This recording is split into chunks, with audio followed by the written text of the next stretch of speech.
ഭോജനയാഗത്തിൻ്റെ ശേഷിപ്പ് അഹരോനും പുത്രന്മാരും തിന്നേണം. അത് ഞാൻ അവരുടെ ഓഹരിയായി കൊടുത്തിരിക്കുന്നു. മാത്രമല്ല, അത് വിശുദ്ധമാണ്. അത് തൊടുന്നവനെല്ലാം വിശുദ്ധനായിരിക്കണം.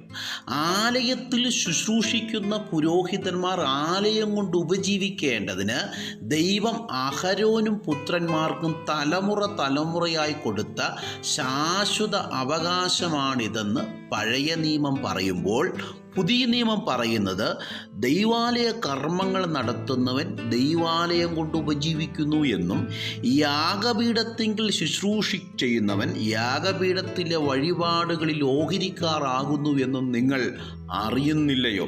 അതുപോലെ കർത്താവും സുവിശേഷം അറിയിക്കുന്നവർ സുവിശേഷത്താൽ ഉപജീവിക്കണമെന്ന് കൽപ്പിച്ചിരിക്കുന്നു. ആകയാൽ ദൈവത്തിനു വേണ്ടി ശുശ്രൂഷിക്കുന്നവനെ ദൈവം ഒരു നാളും കൈവിടുന്നില്ല. ജീവനും ഭക്തിക്കും ആവശ്യമുള്ളതൊക്കെയും ദൈവം നമുക്കായി കരുതുന്നു.